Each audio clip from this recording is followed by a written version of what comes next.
Hello everyone and welcome to the Autodesk Robot Structural Analysis tutorial brought to you by the Civil Engineering Essentials channel. I hope you enjoy the video. In this video, we are going to continue talking about our ribbed slab as basically part of our slab series. And before that, I just want to show very quickly a 3D animation of how those ribbed slabs look like.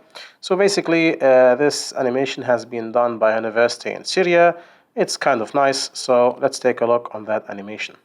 So basically, as you can see in the video, there are beams surrounding the rib slab, and there are some blocks that are basically on the slab, which in turn are filled by ribs that are between those blocks. You can see from this little video that the ribs actually do not have stirrups, or basically have some steel works that are that have the goal of carrying the reinforcement of that ribbed slab. Of course, there are ribs that do have fully fledged stirrups rather than just little carrying steel bars. Once the casting is complete, you will basically be able to see the blocks used in the construction of that slab when you remove the formwork. This depends, of course, if you have put blocks in the slab or if you have not. So yeah, if you have put molds, you will see empty spaces, and if you put blocks, then you might see those blocks. The second thing I want to discuss is the comments of our dear subscribers who have commented on the previous video. Now we have comments about having the weight of the flange being doubled or not. This is one comment from our dear subscriber Juan. Our dear subscriber engineer Khanye also mentioned multiple questions, which I will right now show on the screen and basically explain. So the first thing about the self-weight issue is something I will explain right now on the calculation of the loads on such a ribbed slab. I will just discuss this in detail right now. Also, there was a question about mesh quality for the topping slab, and you have seen in the previous video that the mesh quality might drop, especially if you have non-uniform plates or panels where they are not rectangles or squares. You will see that basically the trapezoids will drop the mesh quality a little bit, especially near the conversion points where the trapezoid gets narrower and narrower and narrower. And the question was, should we use claddings instead? And the answer is, of course, you can use that. The only difference between a topping slab that is made out of a shell element and a topping slab that is made out of a cladding is that maybe the shell is able to capture or to distribute the forces based on stiffness rather than the cladding, which distributes the force based on a two-way model. It's just a little slight difference. It will not make a big difference in the analysis. Also, there was another question about the torsional effects, if you could use offsets or releases to deal with those things.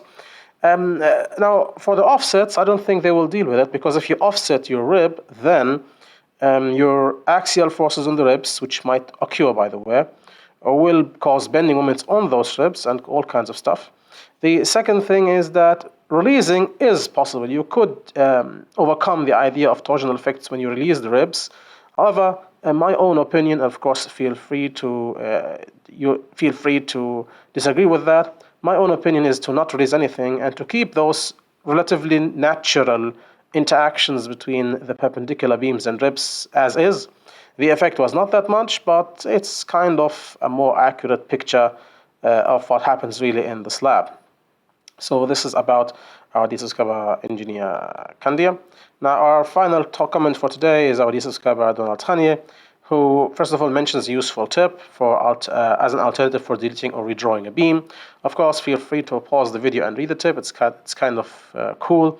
I think his tip might even be better than the approach I have used, so a huge thank you to him. Another thing that he mentions is that if you use a far too small shell element, for example, a 1 millimeter thickness shell element, then you might have some instabilities of type 3 detected at node X, so in the direction of Rx, and sometimes Ry and even Rz sometimes. The idea of that is being, if you take a too small shell element, then robot flags it as an instability because the stiffness is going to be very small. Of course, the question is, why didn't I get an instability in my video last time?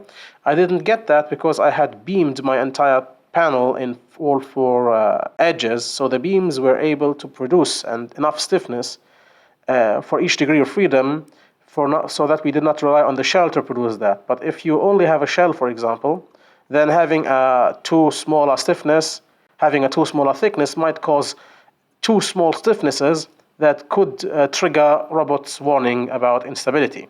So that was an important point that our dear subscriber engineer Khanye mentioned. And actually, I went into discussions about even the drilling effect and the finite element method having some artificial stiffness about that. So you can read my comment on that. So yeah, I mean, too small stiffness would cause numerical problems in Autodesk Robots Solver. The last thing is about once again about the self-weight, which is correctly mentioned. Now, the reason why I have not talked anything about that is because today I wanted to talk about the calculation of the loads in a ribbed slab. So let's take a look on that basically.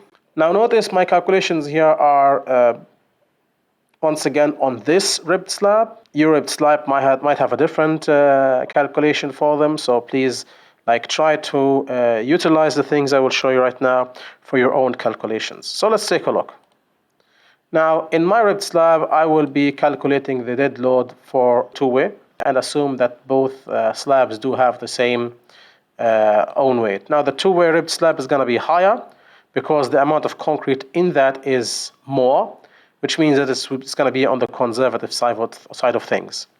I know what you're thinking. Well, maybe adding too much force on one panel and lesser force on the other might cause load pattern conditions in favor or against of the positive moment in the beam here. Yes, that is true. I'm not going to cover this today because I've covered this in another video called load patterns. So I'm going to link this above. Take a look on that. It might be beneficial for you. Okay, so with that being said, let's take a look again. Now, we are going to calculate the loads and include the self-weight of those ribs into our calculation of the dead load of the slab. Now, how do we do that?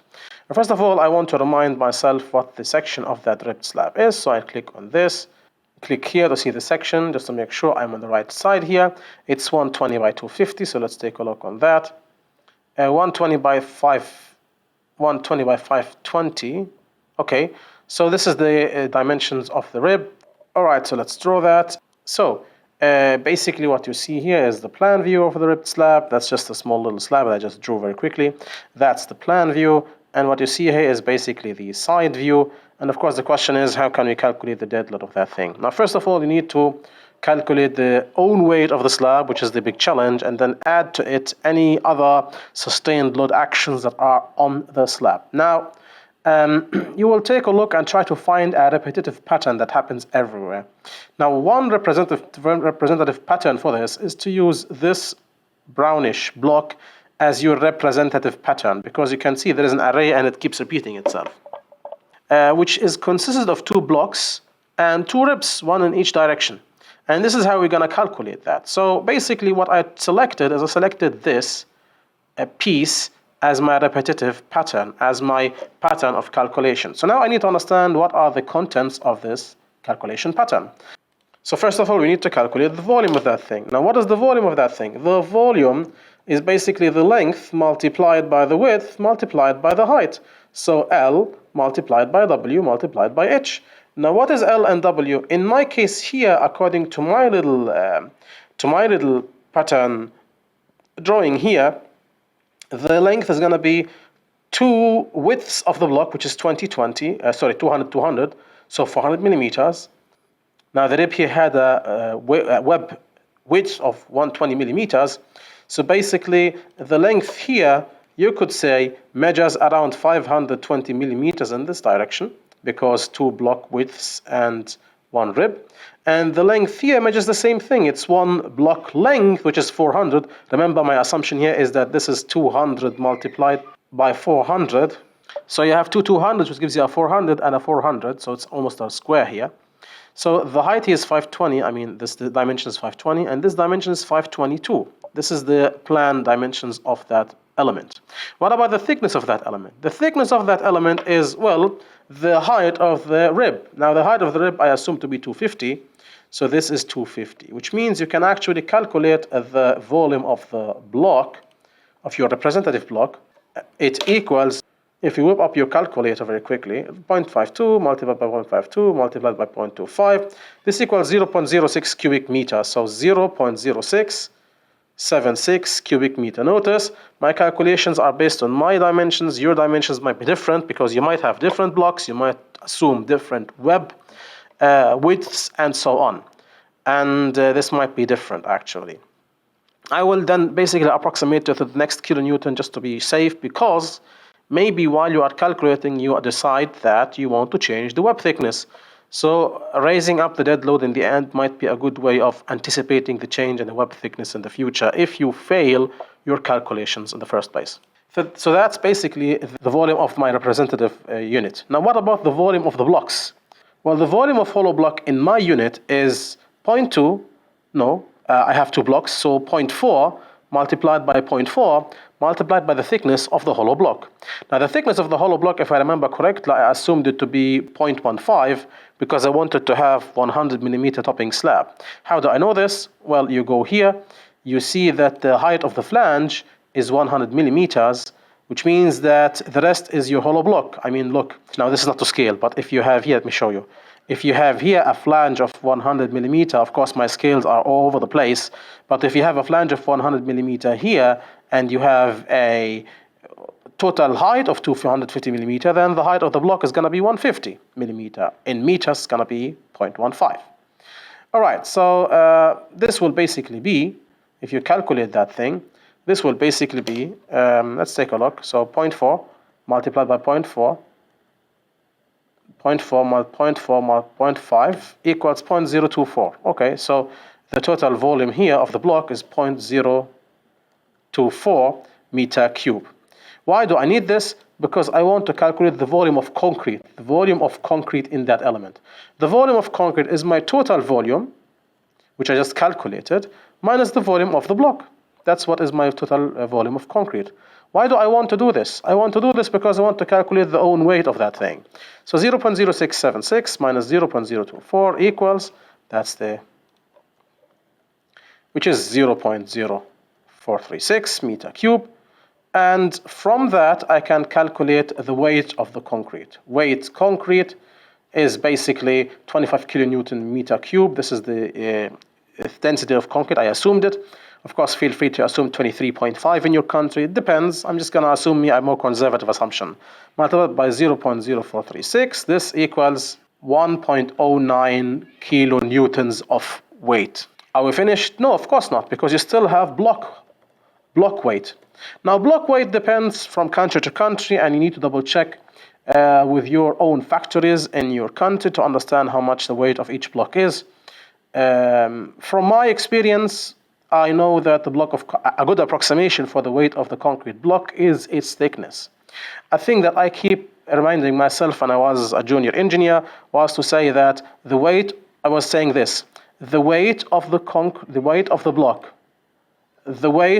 block in kilograms equals its height in centimeters. That's a thing that I learned from my experience back as an engineer. Because the block height has 150 millimeters, which means that in centimeters it's 15 centimeters, which means the weight of that block in kilograms is 15 kilograms. In other words, I have 0.03, I have 30 kilograms, and 30 because I have two blocks, and 30 kilograms will be multiplied by 10, 300 newtons, or in other words, 0.3 kilonewton. I multiplied by 10 because I approximated the acceleration of gravity. That's the block weight. Are we finished? Basically, almost yes. This is the own weight of the slab element I have here, but we're not finished yet because there is stuff happening above and below that slab. Now, here there are two options. You might assume a sustained dead load of so and so kilonewton per meter square, and then add it. I will show you how we'll add it later. Or you can just do your thing in detail. For example, you could say that I am in a rural area, for example, so I have plaster basically below that thing, not gypsum, nothing, just plaster, like a rural area, not like nothing fancy. Plaster below the slab, and I have sand above the slab and tiles above the slab, because in some regions you put actually sand 5 centimeters and then tiles with mortar. So what would you do? I'll just do something very simple here because my goal was to talk about those things. I will add to it those loads of plaster and of sand. But before I do anything, notice that I need to still say that self-weight of my element equals. Now the self-weight of my element in this case equals 1.39 kilonewtons. But wait a minute. Those 1.39 kilonewtons are the weight of my unit, not the weight per meter square. Notice that this weight of 1.39 kilonewtons is based on an element that has a plan area of 0.52 multiplied by 0.52. This is the plan area of that thing. So it's actually not it's not per meter square, it's per this unit square. Now we need to convert this into per meter square. How do I do that? Well, basically, the plan area of your element was, according to the calculator, 0.2704 meters square. Now, this becomes a very simple thing. You have a load per this meter square, per 0.2704 meters square. You want to calculate it per meter square, so what do? You divide. So you just go here and say, well, 1.39 divided by 0.2704 equals, so it's 5, which means, and now we have finished, which means that the self-weight of the slab, in my case, equals 5.14 kilonewton per meter square. Now I have done a very quick calculation. I hope I haven't blundered anything because I really didn't want to go into it. I just want to make a very quick calculation. This is the own weight of the slab. That's the self-weight of the slab, but still I talked about something called covering material and so on. Now you can assume a sustained load action and just add it to that self-weight, or I will have to basically calculate them myself. So I'll calculate them based on my very simple assumption of rural areas. So I would add to this 5 centimeters of sand. Now I will just say here that the self-weight of sand is basically the 5 centimeters or the 50 millimeters, which is 0.05 meter, multiplied by the unit weight of sand. I'll assume it to be 21. This is 1.05 kilonewton per meter square. There is still something called the mortar. I would say call it mortar, but I mean by that both the plaster and the mortar below your tiles. I'll assume it to be 5 centimeters mortar and plaster. I know it's less, but let's be on the safe side. Now mortar has unit weight less than concrete. I'll assume it to be concrete to be safe. So 0.05 multiplied by 25 equals 1.25 kilonewton per meter square.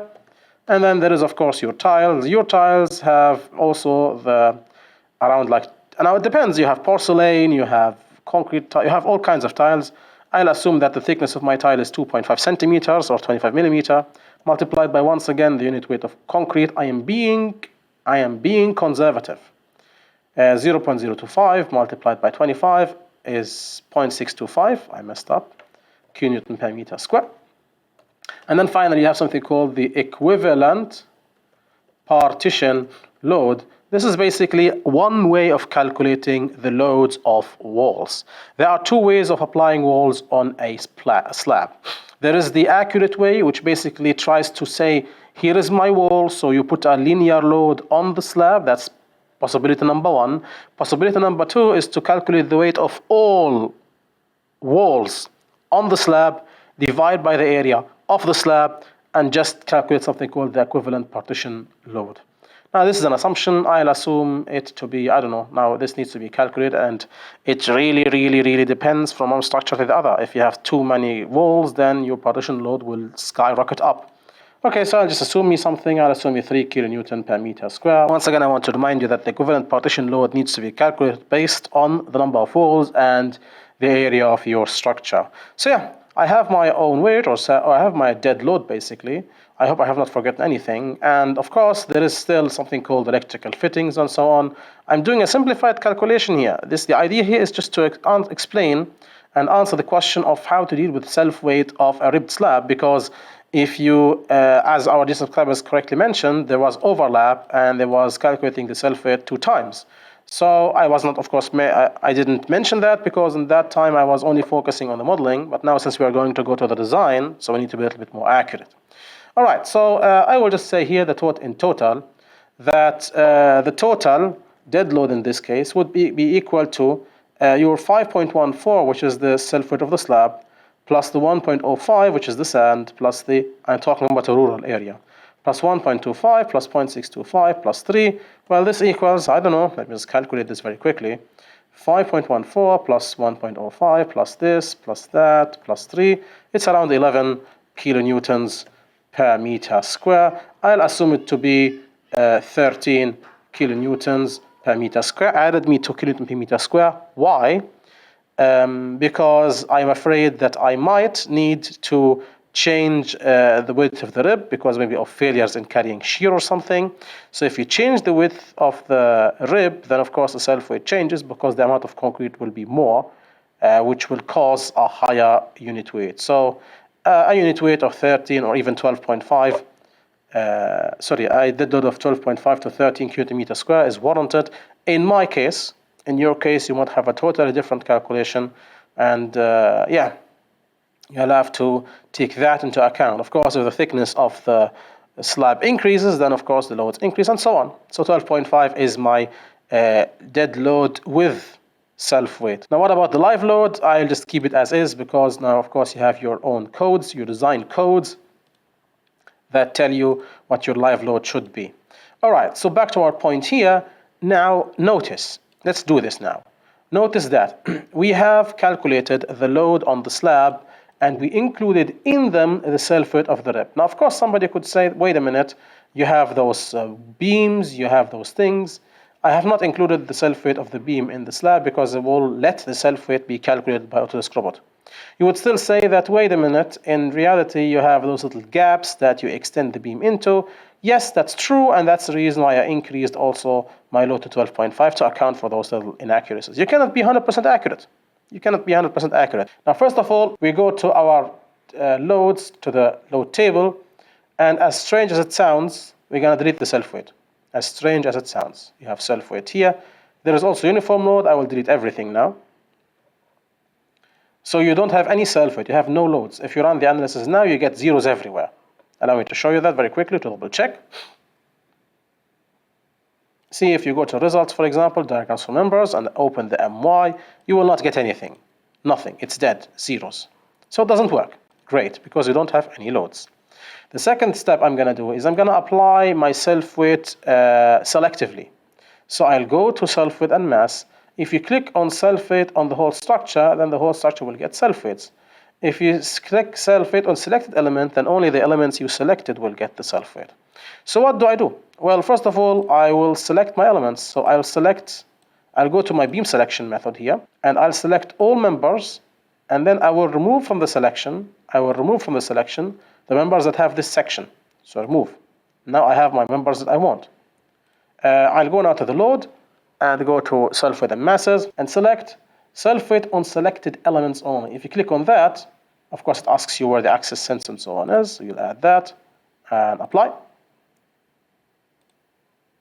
And now my elements here have self-weight. How do I know which elements have self-weight? If you remove the cross-section, notice that the elements that have self-weight are basically highlighted in red, whereas your ribs are not highlighted in red because they do not have self-weight. Great. If you run the analysis now, you will see a normal moment diagram for the beams, at least an expected one, and a strange diagram for the rib. Let me show you. If you go to Maps Diagram for Members, open MY, hit the Apply button with Normalize, you can see that you have a totally expected moment diagram for the beam, but the ribbed slab seems to have a strange moment diagram because it is affected by the torsion and twisting of the beam. Also, in some countries, it depends of course on the country. In some countries, you are actually not allowing a frame action between the column and the beam. If your country is one of those where the erection practice, where the construction practice doesn't have a moment transfer between the beam and the column, then of course feel free to basically release this. But if you release this, you might run into instabilities. I want to say artificial instabilities, because if you release everything, then you are actually constructing a house of cards. Now, this is something that we ignore because we know in reality that there is no 100% release, that there are some moment carrying capabilities here. I will not go into this. Maybe I will go into this when I talk about the full structure, about different design practices. For now, I'm focusing on the ribbed slab itself, not on the beam to column connection. So right, I have my dead load. No, I have not my dead load because I have not applied anything yet. I need to go to the load now and select a surface load, and this time I'm gonna put me at 12.5 going downwards in the dead load. I'll add that, and I'll select, well, all slabs basically.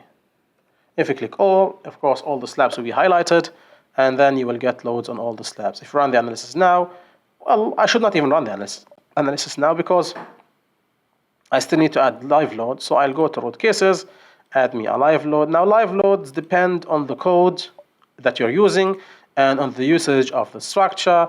And I'm trying to make it, at least for the most part, code neutral, unless I'm absolutely forced to use a code, especially in the design idea. So I'll go to surface load and apply me a live load. So I'll assume me a 4 kilonewton meter square. All right, so applying this live load on everything, I'll just say all, hit the OK button, I close, and now I think I'm ready to do some design.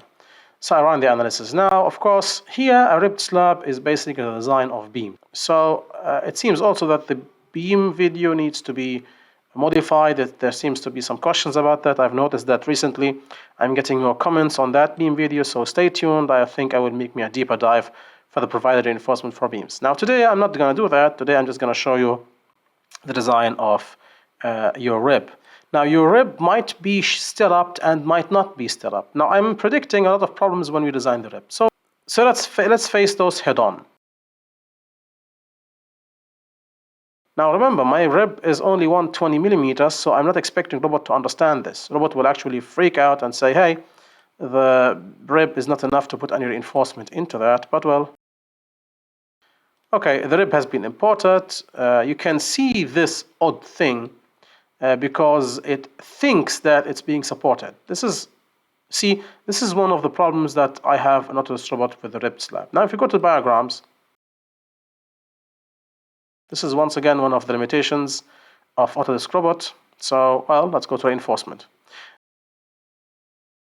Now, if you go here, you see Autodesk robot failed to do anything. It just did not put any reinforcement in the beam, as strange as it sounds.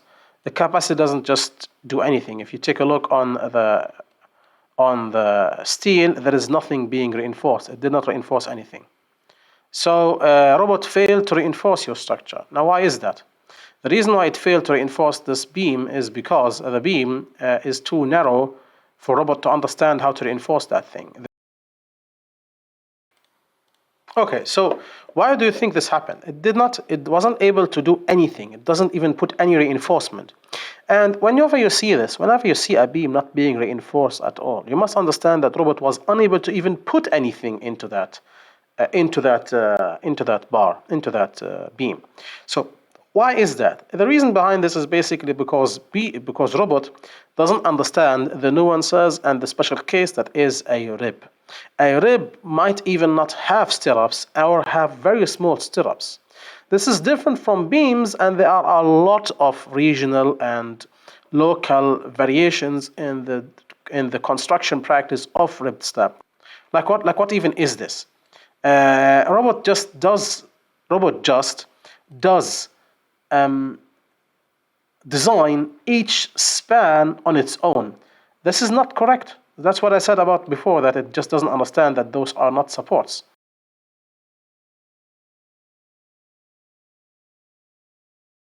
So what I'm trying to say is that I know robot seems amazing in the design of beams, but when it comes to the design of ribbed slabs, robot is heavily unreliable. It might be reliable somewhat in the design of one-way ribbed slabs, but if you go to the two-way ribbed slab, it becomes an abomination. So going to provided reinforcement, in fact, is not really the way to go. This is not how you would design your ribbed slab.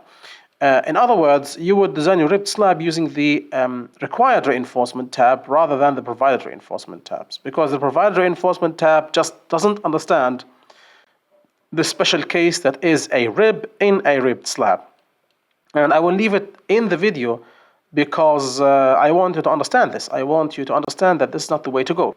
So let's go back to the start and try to figure out how to design this ribbed slab without the provided reinforcement. So if you go to something called design and required reinforcement, then this is the way how you design that thing. If you go to required reinforcement, of course, There is another video that I will link above about required reinforcement, and I think this will be good enough. Now I'm going to design everything. For the case in the ultimate limit state, I can choose case 1 and 2. So 1, 2 for the ultimate limit state. I'll just calculate that, and it can design for you. So let's take a look. Let's select this element. Give me a second. It's element number 18, and you can see it's designing it by using 2 top reinforcements, 16 millimeter. What about the bottom reinforcement? 2. So it takes 2 bars of 16 millimeters on top and 2 bars of 16 millimeters on bottom. It's kind of large, to be honest. I mean, yeah, I have 5 meters, so of course it will be large. I have more 5 meter spans, but usually we have like 512 in those ribs. If you run the analysis again, there was something that I didn't like. There were some errors and warnings at those elements. So let me show you why those are not a big deal. So if you go to the element, for example, element number, there we go. Those are the red ones. If you go to beam info, you can check out. If you go to general, you can check out the elements that have problems. Every element that has a problem is being shown to you here. For example, here and here and here and so on. For example, 31. Let's select 31 and try to understand why there is a problem with 31. If you remember 31 and go to beams, you can see 31 being marked. By the way, whatever you mark here, for example, 34, if you go to beams, you will see 34 being marked. What's the error? The error is basically that Autodesk robot, because you have all those abominations here. Autodesk robot was unable or did not just put a steel inside that span. That's at 0.4 meters. It just put zeros here. Of course, doesn't make any sense. So that's okay, because we are going to put 2 phi 16 in that rib. So I can ignore that error, because basically robot did not design that for you. So you just can put 2 phi 16 instead. You can see it's always the case here. For example, here the bottom reinforcement was not designed, or top reinforcement. Yeah, I think those errors are not dangerous because you can manually change them. Notice, Autodesk robot struggles in designing the ribs inside a ribbed slab. I have had multiple requests in the comment section talking about how to design ribbed slabs into this robot, where we modeled the ribs and now we design the ribs. But please notice that Autodesk robot has limitations when it comes to rib design. You have to use the human factor here, and the human factor is, as we have seen, you see me click here, check out the error. I'm a little bit annoyed, to be honest. But it is what it is actually. Exporting detailed drawings for ribs is something robot cannot do, and luckily for me, I have my little at-home database where I just can copy my typical rib section in AutoCAD and just change and modify the lengths and dimensions. So yeah, that's almost everything I wanted to talk about in ribbed slab. I hope that you enjoyed the video. Of course, if you have enjoyed the video, then please like, share, subscribe, and comment, especially subscribing, because it helps increase the reach of my channel. As per usual, this is the Civil Engineering Essentials channel, and we'll catch you in the next video.